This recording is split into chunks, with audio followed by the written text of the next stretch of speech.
And with that, I am happy just to introduce our partner spotlight, which is the Quogue Wildlife Refuge. Kim Stevers is joining us today. She is the development program director, sorry. Kim is a graduate of Stony Brook University. She began at the refuge as the benefit coordinator administrative assistant in 2015. She became the development director in 2023, and her main focus lies in achieving annual and long-term fundraising goals for the refuge's daily operation and long-term improvements. With her blend of knowledge and practical experience, Kim leads the way in securing the resources needed to protect and preserve the refuge for future generations. Please give a warm welcome to Kim, who will be joining us via Zoom. Hi, everybody. Thank you so much thank you, Cassandra, and thank you for inviting us today to share our work on our forest restoration project. I'm just going to pull up some slides quickly. Awesome. So this project is moving on because of funding we received from the New York State DEC Invasive Species Grant, which is funded by the New York State Environmental Protection Fund. We have already been doing some work on the pine beetles, but we're really excited to be able to amp up the work that we've been doing now that we have additional funding. And let's see. Okay, great. So for those of you who don't know, although I think many of you do, just a little bit about the refuge. We are a 305-acre nonprofit nature preserve founded in 1934. Our lands feature a variety of habitats: pine barrens, dwarf pines, wetlands, freshwater ponds, and a tidal estuary known as the Fairy Dell. We have 7 miles of trails, some of which are now closed because of the southern pine beetle. And we also have an outdoor wildlife complex that houses permanently injured, non-releasable wildlife that serve as educational ambassadors. We do quite a lot of educational programming, and we're free to visit, open 365 days a year. So if you haven't been, please come on down and give us a visit. So today we'll be talking about this guy who I figure in this crowd needs no introduction. We all know of him as one of Long Island's most wanted. So this photo was actually taken at the Quogue Wildlife Refuge. In terms of the situation on the ground at the refuge, I figured I wouldn't spend too much time on its impacts on Long Island, considering many of you probably know. The progression at the refuge was initially slow. We discovered some of the first infected trees in 2017. Each of them was isolated, and it continued that way for several years. Each time we found a tree, it was removed. Until 2023, when it became apparent that there was an infestation in the Gabreski Airport, which abuts the refuge on our western side. Fall of 2023 saw widespread tree mortality in the southwest corner of the refuge. And that spurred our first round of tree cutting, cutting both hazards and then creating a buffer between the southern and northern sections of the refuge. The old ice pond served as a natural buffer between the southwestern and southeastern side initially. Despite the intervention, our most popular trail around the pond had to be closed in late 2024 due to dangerous conditions from hazard trees. And to date, we've spent approximately $100,000 of refuge funds and some smaller grants on pine beetle related forest management. But it is a massive project, so we're really, really, really thrilled to be the recipient of the DEC Invasive Species Grant. And you can see some of these pictures just show this is the area where we did clear that buffer between the northern and southern sections. And you can see that entire stands of trees have been lost to the beetle at this point. In terms of the grant-funded work, it's a really comprehensive project, which we're really excited about. Some of these pictures show the conditions on our green trail. And as you can see, it's pretty bleak. I would say about 60 to maybe 50 to 60% of the trail is in this condition. And of the 305 acres on the refuge, approximately 160 acres are experiencing massive tree mortality. But this grant is 3 years from April 2026 to April 2029. It funds both hazard tree removal in the priority areas and along our trails. It also will fund debris removal and chipping because there are so many hazard trees. We'll be taking down quite a few, and we'll need to get some of that debris out of there so that we can prep the sites for planting. It also includes equipment purchase. We'll be purchasing a Kubota skid steer and a wood chipper, which will be amazing and will help us to do a lot more work ourselves, helping us to avoid some steep contractor costs that we've run into in our previous work. It also includes a restoration component, so we'll be doing a lot of planting, and we'll be reporting to New York State's 25 Million Trees initiative as part of that. We'll be planting primarily pitch pine, but in some areas we want to make sure that we keep the distribution of the forest as it is. So we'll be planting a mix of other native species in certain areas, as well as some understory species that might have been disturbed during the tree work. This grant also includes some funding for browse protection. However, we're hopeful that we may not need to expend so much on that. We did a number of plantings in 2025. The Boy Scouts helped us with that, about 600 trees, I believe, and they are all doing really well. So we're hopeful that we won't need to spend so much on browse protection. And the final and possibly one of the most important parts of this grant is it includes staff time for project management. We'll be using IMAP to track invasive species, both the pine beetle and all others we find on the refuge as part of this project.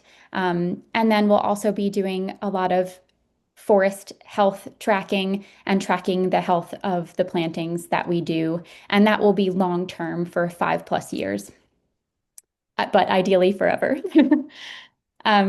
Our proposed management response, our immediate priorities right now are really just to remove the hazard trees along our trail corridors in order to reopen trails, as well as improve visitor safety. There are certain programs we just can't do at all because the conditions on some of the trails are dangerous. So we'd love to reopen this trail as soon as possible and also to reduce the fuel load in the forest. In 2025, there was a pretty scary wildfire that reached just about the border of the Quogue Wildlife Refuge. And so we are really anxious to help reduce wildfire risk by removing some of those hazard trees.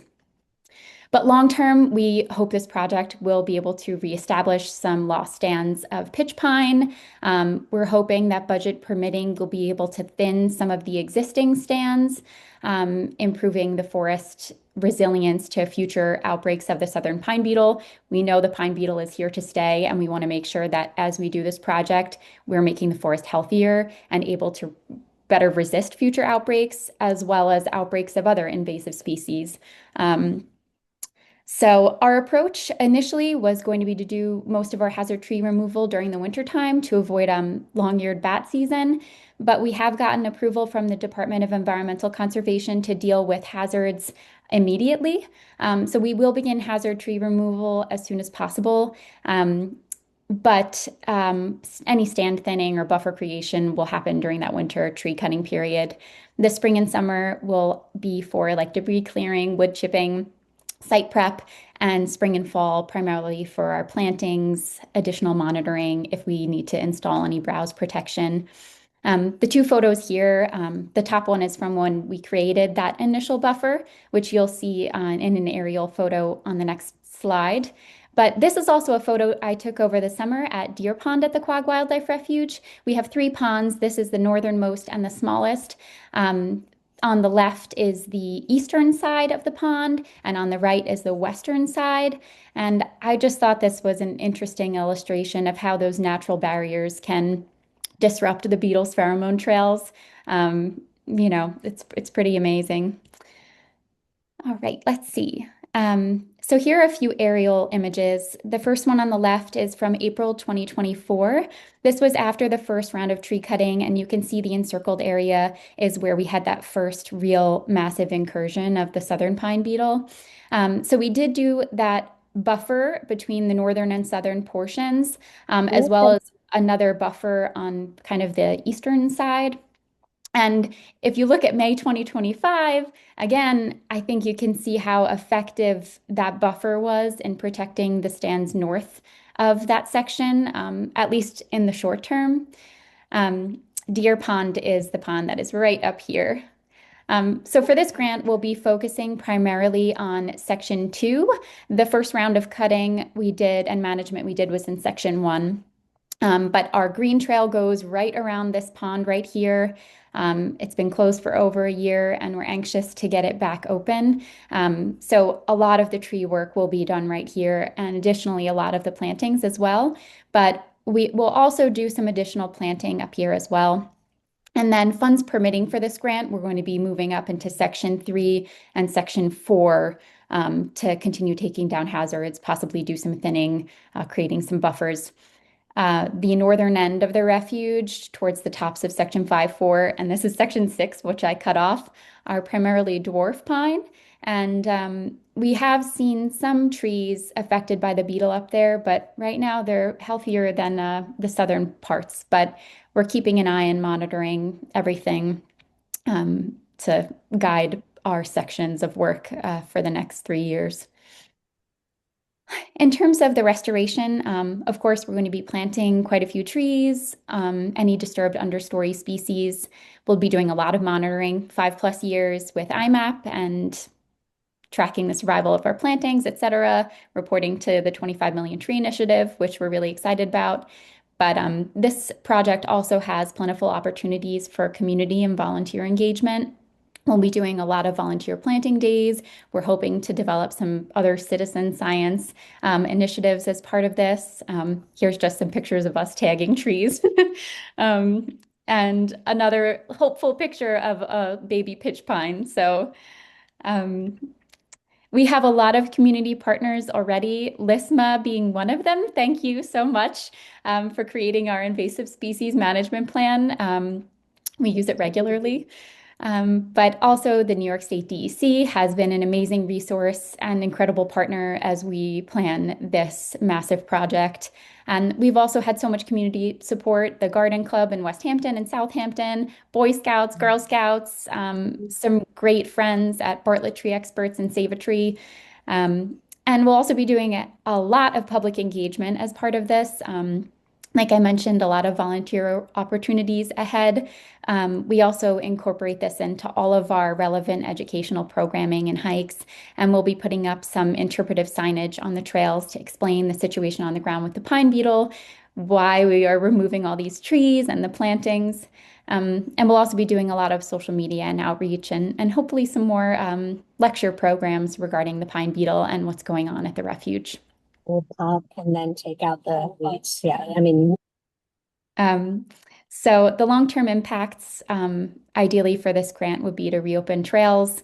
We're making it safer for the public to visit, reducing the wildfire risk, which is alarming right now, and to ideally create a healthier pine barrens habitat at the refuge and a more resilient forest for the future. And that is all I have on the project for now. Thank you so much, Lisma, for inviting us. We are really happy to be able to move forward with this project and to share our plans. And thanks to the DEC for providing the funding to allow us to really amp this up.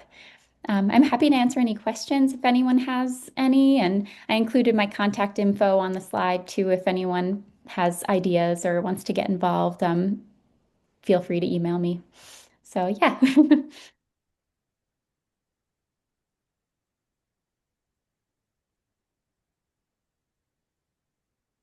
Thank you, Kim. Unfortunately, we were muted, but everybody applauded. Good to know. Any questions in the room or over chat? All right. Thank you so much. Oh, there is a question. Yeah. Yes. Are you going to be protecting the seedling pitch pines from deer traps? We did a planting, a pretty big planting of pitch pines in 2025, and we've been monitoring them to see how they're doing with the deer browse. And right now we have, I think, about like a 90% survival rate on those.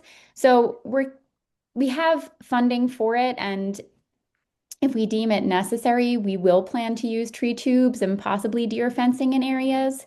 However, those plantings are kind of a test for us to see if it will really be necessary. I think in some areas we likely will wind up using tubes and fencing, but I think we'll do it on a case by case basis. It's definitely in our minds. We don't want to, we're hoping for a 75% survival rate for our plantings. So we might deem it necessary as we monitor and see how they're doing. Thank you. Is that a question? Yeah, actually, I do have a question. So just a follow-up to Nina's question, as far as the deer browse, have you looked this spring? Like, 'cause it was a really rough winter. So my guess is that if they're going to eat it, it would have been this winter. I'm Yeah, just curious. the trees are doing very well. We just had some scouts out there doing like a tree count and monitoring of the plantings. And I think we're at about like 90% that have survived of the 700 that we planted. So far, so good there.